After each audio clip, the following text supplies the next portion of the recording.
Assalamualaikum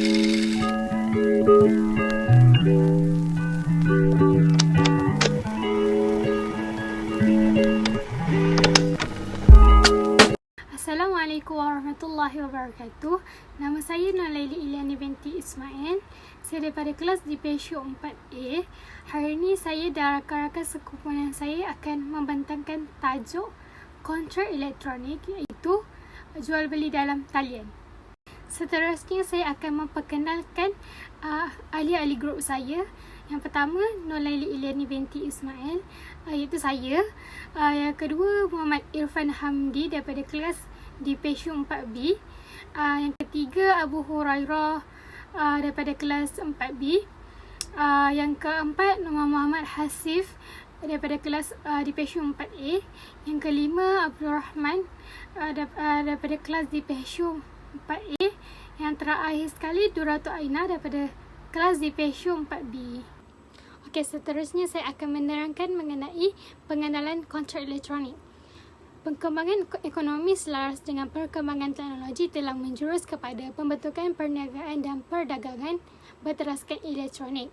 Pembentukan perniagaan elektronik iaitu e-business dan perdagangan elektronik iaitu e-commerce kini mula mendapat pengiktirafan di seluruh dunia kerana proses penggunaannya yang mudah, cepat dan menjimatkan masa adalah amat berkesan. Pembentukan kontrak itu sendiri menjadi asas utama pembentukan perniagaan dan perdagangan berteraskan elektronik. Selain itu, kontrak juga boleh dibentuk dengan mudah apabila kedua-dua pihak menggunakan media elektronik yang membolehkan kedua-dua pihak mencapai sesuatu persetujuan dari jarak yang jauh. Sesuatu kontrak boleh dipersetujui tanpa memerlukan kedua-dua pihak yang berasal daripada tempat berlainan atau bersemuka. Seterusnya, kedua-dua pihak boleh mencapai persetujuan sesuatu kontrak hanya melalui penggunaan media elektronik seperti faksimile, telex, komputer iaitu internet, telefon bimbit dan sebagainya. Penggunaan teknologi yang canggih membolehkan sesuatu kontrak dapat dipersetujui oleh kedua-dua pihak dan dilaksanakan dalam masa yang singkat. Akhir sekali, kontrak elektronik atau lebih dikenali sebagai e-kontrak juga mempunyai pelbagai isu perundangan yang menggugat kestabilan kontrak boleh dihasilkan melalui elektronik. Isu-isu perundangan tersebut menjadi perbincangan dalam bab ini. Terima kasih. Seterusnya saya akan berikan kepada pematang seterusnya. Bismillahirrahmanirrahim. Hai, Assalamualaikum warahmatullahi wabarakatuh. Nama saya Muhammad Hasib bin Hashim. Saya kelas di PSU 4A. Nombor mitik saya DSU 2020-25157. Di sini saya akan menerangkan tentang ciri-ciri dan contoh-contoh kontrak elektronik. Okey, di sini saya akan menerangkan terlebih dahulu tentang ciri-ciri kontrak elektronik. Okey, ciri-ciri utama suatu kontrak elektronik adalah persetujuan untuk pembentukan kontrak dicapai oleh pihak-pihak berkontrak dengan mudah dan pantas melalui media elektronik meliputi elektrik, optik, magnetik, biometrik, fotonik atau teknologi lain seperti komputer. Selain itu, ciri kontrak elektronik adalah perbincangan dua hala antara pihak-pihak tanpa perlu bersemuka, penggunaan perisian komputer secara khusus bagi membolehkan berlakunya perhubungan dan perpindahan data transaksi. Transaksi berlangsung dengan menggunakan sistem rangkaian awam secara terbuka dan tempoh pembentukan kontrak yang lebih cepat berbanding kontrak secara konvensional. Okey, kontrak elektronik elektrik ini diwujudkan dan ditangani dalam bentuk elektronik ataupun bahasa mudahnya tanda tangan digital lah, iaitu tanpa hard copy. Okey. Seterusnya saya akan menerangkan pula tentang contoh-contoh kontrak elektronik. Okey, contoh-contoh kontrak perniagaan yang menggunakan medium elektronik adalah seperti kontrak perniagaan kepada perniagaan iaitu B2B. B2B ini bermaksud pertukaran produk, perkhidmatan dan maklumat yang berlaku di antara satu syarikat perniagaan dengan satu syarikat perniagaan yang lain. Okey, seterusnya kontrak perniagaan kepada pelanggan iaitu B2C. B2C ni ialah penjualan dan pembelian barangan daripada syarikat perniagaan kepada pembeli individu. Okey, selain itu kontrak oleh individu yang merupakan pembeli kepada entiti perniagaan iaitu C2B. Okey, C2B ni pula ialah pembeli individu yang menawarkan produk dan perkhidmatan kepada syarikat perniagaan, dan kontrak oleh individu pembeli kepada individu pembeli lain dan sebagainya. Kontrak secara atas talian atau online kontrak pula ditakrifkan sebagai hubungan perjanjian antara dua pihak atau lebih yang dilakukan secara elektronik dengan menggunakan medium sistem informasi berasaskan kontrak elektronik. Isu dan penyelesaian undang-undang komputer khususnya jaringan internet. Akhir sekali, contoh-contoh kontrak elektronik antaranya ialah e-perbankan, e-penerbitan, e-trading, e-retailing dan e-shipping. Okey, kontrak elektronik adalah perjanjian yang sah yang dimansul melalui medium elektronik. Contohnya, anda menulis kontrak dalam komputer dan menghantar kontrak tersebut melalui email kepada kenalan anda. Dan di mana kenalan anda itu pula mendatangani secara elektronik sebagai tanda menerima dan menghantar email semula kepada anda. Itu saja daripada saya. Sekian. Terima kasih. Assalamualaikum warahmatullahi wabarakatuh. Seterusnya saya akan menyerahkan pula kepada rakan saya yang seterusnya. Assalamualaikum warahmatullahi wabarakatuh. Nama saya Abu Hurairah bin Osman dari kelas 4B. Nombor metrik saya DSU 2020-24766. Saya akan menerangkan tentang perbandingan antara kontrak elektronik dan kontrak bersemuka.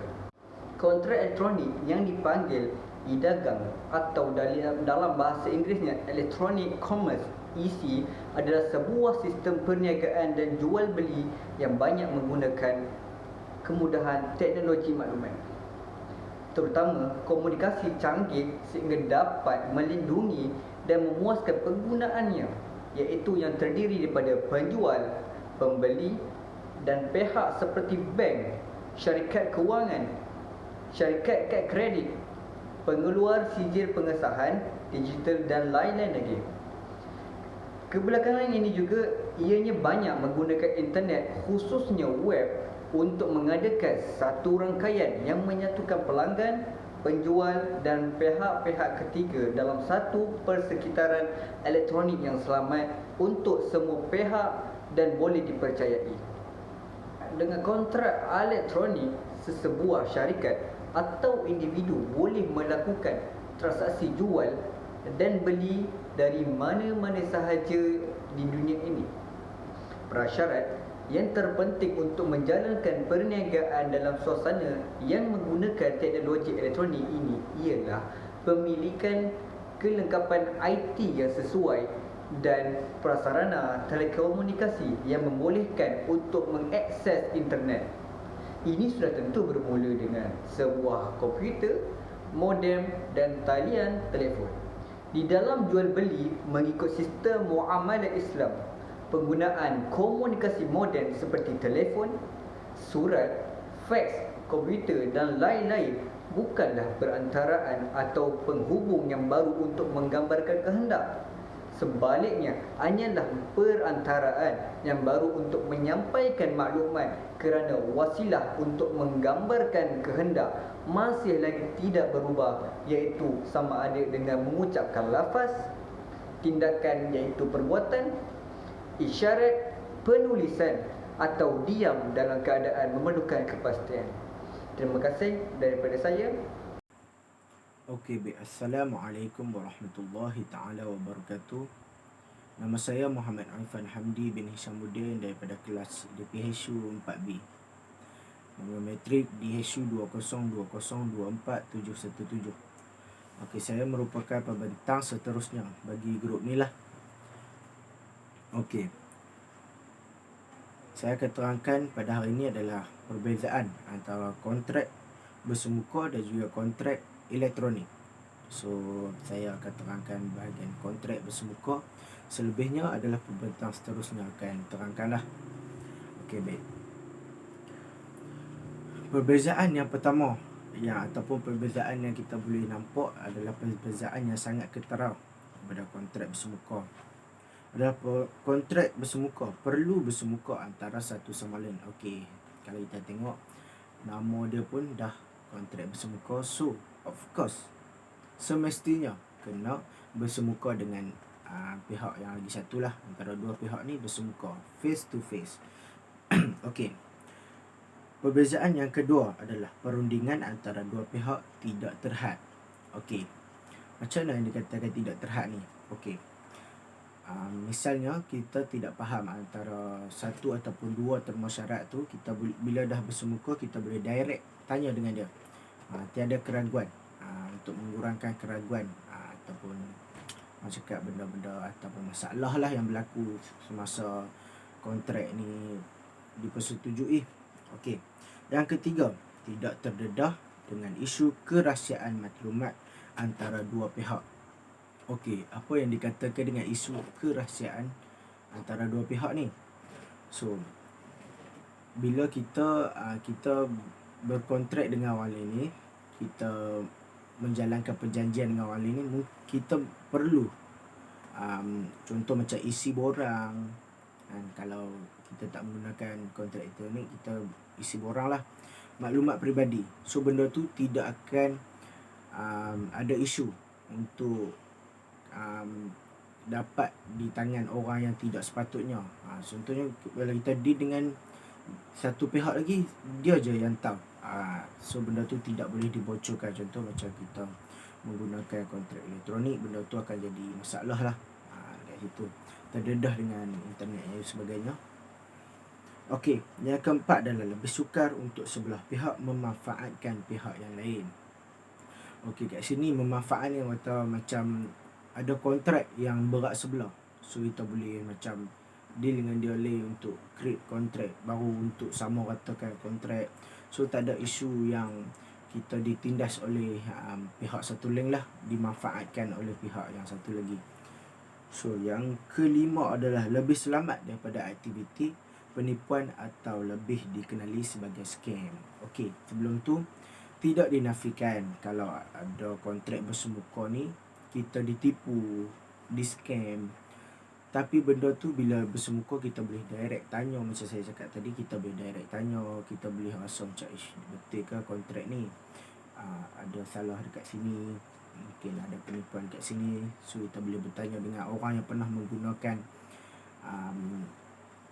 produk ataupun kita pernah buat kontrak dengan syarikat yang kita nak buat ni lah. So kita boleh tanya kat situ direct dengan dia, macam mana kita boleh tengok supaya tidak berlaku penipuan. Benda tu akan datangkan kerugian kepada diri kita sendirilah. Okey, yang keenam ni sebelum tu, ini adalah perbezaan daripada aspek orang cakap kelebihan kontrak tersebut sendiri. So apa perbezaan dia? Kontrak bersemuka dapat meningkatkan kemahiran sosial seseorang. So apa yang dikatakan dengan kemahiran sosial ni adalah kemahiran untuk kita berinteract dengan orang, berhubung dengan orang. Orang cakap apa? Berkomunikasi dengan orang. So benda tu bila kita jumpa dengan orang, kita boleh tingkatkan lagi cara untuk kita deal dengan orang, cara kita untuk bersosial dengan orang lah. So itu saja daripada saya. Assalamualaikum warahmatullahi taala wabarakatuh. Baiklah, bismillahirrahmanirrahim. Assalamualaikum warahmatullahi wabarakatuh. Nama saya Abdul Rahman bin Yusri, saya daripada DPSU 4A. Okey, nombor matrik saya DHU 2020248554. Okey, saya akan menerangkan tentang undang-undang kontrak elektronik. Okey, secara umumnya, undang-undang kontrak bertujuan untuk mengawal selia aktiviti kontrak yang dilakukan dan memberi perlindungan kepada pihak yang terkilan dalam suatu keadaan mungkir kontrak. Di Malaysia, Akta Kontrak 1950 merupakan sumber rujukan utama berkaitan dengan isu kontrak.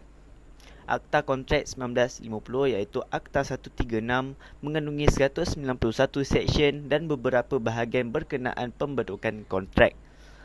Akta perdagangan yang pertama adalah Akta Perdagangan Elektronik 2006.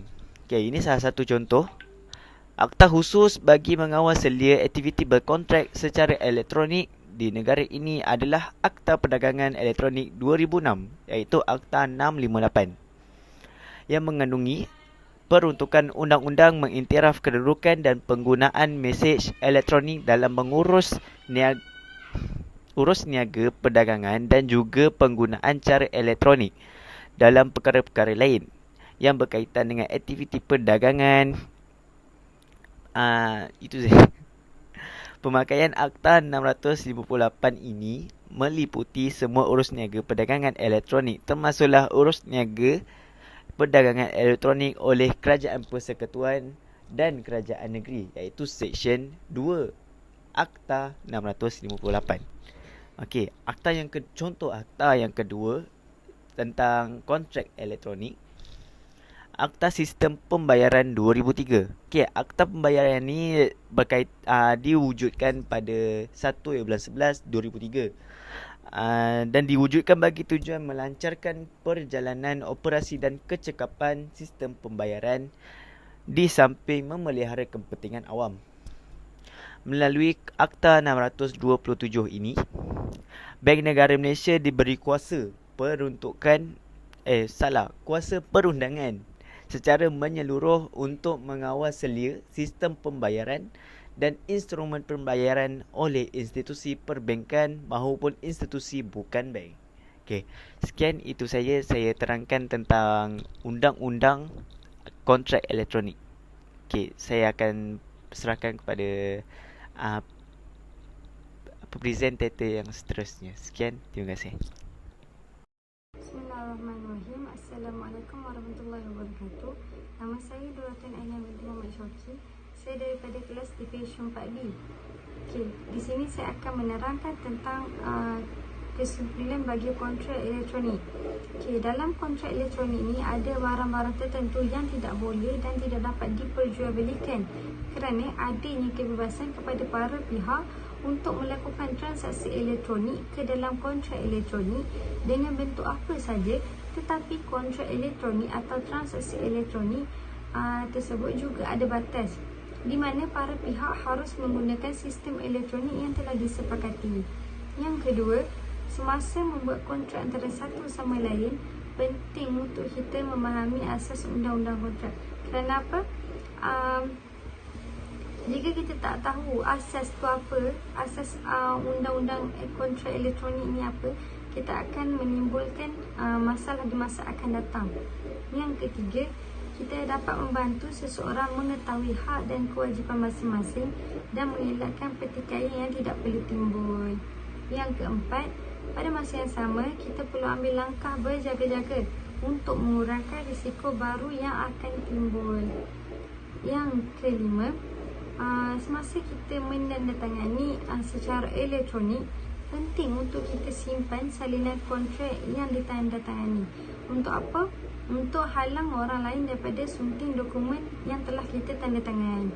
Sebab sebelum ni, tak semua kontrak dapat ditandatangani secara elektronik. Yang terakhir, jika melakukan transaksi jual beli, penting untuk mengetahui bahawa segala sesuatu yang terjadi dalam proses jual beli, mulai dari cek, tawar-menawar dan hingga satu kesepakatan, maka itulah salah satu yang disebut sebagai kontrak elektronik. Itu saja daripada saya.